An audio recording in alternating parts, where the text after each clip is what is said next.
दोस्तों, हम सब ने जीवन में कई कहानियाँ सुनी होंगी या पढ़ी होंगी या देखी होंगी। इनमें से कुछ एक कहानियाँ ऐसी होती हैं जो हमारे मन पर गहरी छाप छोड़ जाती हैं। आज हम आपके लिए एक ऐसी ही कहानी लेकर आए हैं जो आपको मोटिवेट तो करेगी ही, साथ ही आपको अपने आप को इम्प्रूव करने का रास्ता भी बताएगी। बस आपको इस कहानी को अंत तक सुनना होगा। तो चलिए कहानी को शुरू करते हैं। कई सालों पहले किसी एक राज्य में एक राजा राज करता था। इस राजा को घोड़े पालने का बहुत शौक था। इस राजा के पास वैसे तो कई सारे घोड़े थे, लेकिन इसके पास 4 ऐसे जंगली घोड़े भी थे जो इस राजा को काफी पसंद थे।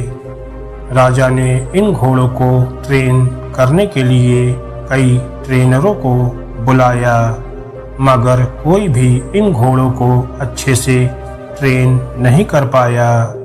जब भी कोई इन पर बैठने की कोशिश करता तो यह उसे तुरंत अपनी पीठ से फेंक देते या उसे लात मार देते। राजा को घोड़े बहुत प्यारे थे, इसलिए ट्रेनरों को सख्त वार्निंग दी जाती थी कि इन पर जोर जबरदस्ती ना की जाए, यानी कि इन्हें मारा पीटा ना जाए। कई महीने निकल गए, मगर कोई भी ट्रेनर घोड़ों को अच्छी तरह से ट्रेन करने में सक्षम नहीं हो पाया।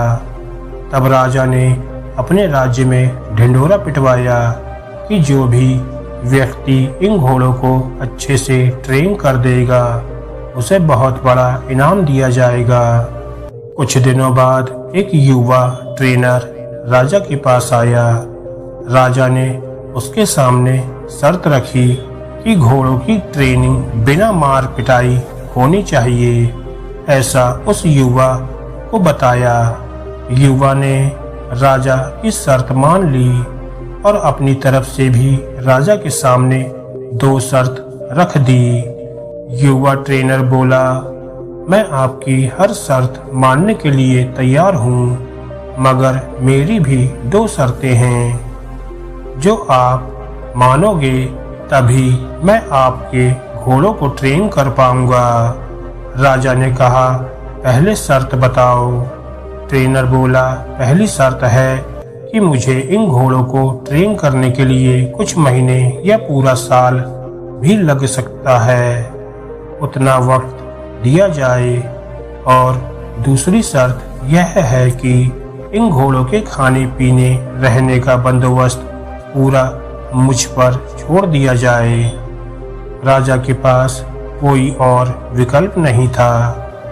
कोई भी ट्रेनर आज तक घोड़ों को टच करने में भी सफल नहीं हो पाया था, और अब तो नए ट्रेनर्स भी आने बंद हो गए थे। राजा ने युवा ट्रेनर की सारी शर्त मान ली और घोड़े उसे सौंप दिए। युवा ट्रेनर अगले दिन से ही एक बड़े से बाड़े में इन घोड़ों को लेकर गया और वहां सबको खुला छोड़ दिया। ट्रेनर बाड़े के किनारे पर दौड़ने लगा। फिर दौड़ते दौड़ते थकने के बाद यह युवा ट्रेनर वहीं बाड़े में लेट गया। वहां से उठने के बाद उसने खुद ही घोड़ों को चारा खिलाया और पानी पिलाया। इन सब प्रक्रिया के दौरान उसने घोड़ों को नहीं बांधा था। अगले दिन भी ट्रेनर ने वही सारा काम दोहराया। उसने जो पहले दिन किया था, यह काम उसका नित्यक्रम बन गया था। वह घोड़ों को बाड़े में खुला छोड़ देता, उन्हें घास चारा खिलाता और बाड़े के किनारे किनारे दौड़ता रहता। धीरे धीरे चारों घोड़े ने भी उस ट्रेनर के पीछे दौड़ना शुरू कर दिया। घोड़ों को लगने लगा कि ट्रेनर उनका दोस्त है और उनसे प्यार करता है। सारे घोड़े ट्रेनर के साथ बहुत ही सहज महसूस करने लगे। कुछ महीने बीतने के बाद एक दिन राजा को अपने घोड़ों की खबर लेने के लिए और यह देखने के लिए कि ट्रेनिंग कैसी चल रही है बाड़े में आया। राजा यह देखकर खुश हो गया कि सारे घोड़े ट्रेनर के पीछे पीछे दौड़ रहे थे। राजा को अब यकीन हो गया कि यह ट्रेनर ही उसके घोड़ों को ट्रेन कर सकता है। राजा खुशी खुशी वहां से चला गया। देखते ही देखते 1 साल बीत गए। तब जाकर युवा ट्रेनर ने राजा को संदेश भिजवाया कि घोड़े पूरी तरह ट्रेंड हो चुके हैं, सो राजा एक बार आकर देख ले। राजा की हाजिरी में युवा ट्रेनर ने एक के बाद एक सभी घोड़ों की सवारी की और उन्हें मनचाही जगह पर ले जाकर दिखाया। राजा यह देखकर बहुत खुश हो गया। राजा ने युवा ट्रेनर से पूछा कि मुझे तुम बताओ कि तुमने ये कैसे किया। युवा ट्रेनर ने राजा को सारी बात समझाते हुए कहा, मैंने सबसे पहले इन घोड़ों को अपनापन महसूस कराया। इसके साथ रहकर मैंने इनको आज़ाद करके यह जताया कि मैं इनका दोस्त हूँ और मैं इनसे प्यार करता हूँ। फिर मैंने इनको खाना और पानी देकर उनके और करीब जाने की कोशिश की और इनके साथ खेलकर इन्हें सिखाने की कोशिश की। इस तरह धीरे धीरे ये मुझे अपने करीब आने देने लगे, अपनी पीठ पर बैठने देते और फिर एक दिन ऐसा भी आया जब मुझे ये पीठ पर बिठाकर दौड़ने लगे। राजा ने युवा ट्रेनर की समझदारी की प्रशंसा की और उसे वादे के अनुसार लाखों सोने की मोहरें दी और साथ में हमेशा के लिए इन चारों घोड़ों की देखभाल करने की भी नौकरी दे दी। दोस्तों, ये कहानी तो बहुत ही मज़ेदार है, मगर इसका जो सारांश है बहुत ही गहरा है। अगर मनुष्य के जीवन के साथ इन 4 घोड़ों की तुलना की जाए तो ये 4 घोड़े होंगे चिंता, गुस्सा, घमंड और लालच। और मनुष्य की बुद्धि को हम युवा ट्रेनर की तरह देख सकते हैं। जिस तरह से युवा ट्रेनर ने समय लेकर और समझदारी से धीरे धीरे चारों बदमाश घोड़ों पर काबू पाया, उसी तरह कोई भी मनुष्य अपने जीवन के सबसे बदमाश घोड़ों यानी कि चिंता, क्रोध, घमंड और लालच पर काबू पा सकता है। पहला अप्रशिक्षित घोड़ा जो कि चिंता है। हमारी बुद्धि को यह समझना होगा कि चिंता बुरी होती है और चिंतन फायदेमंद होता है। चिंता किसी भी समस्या का हल नहीं होता।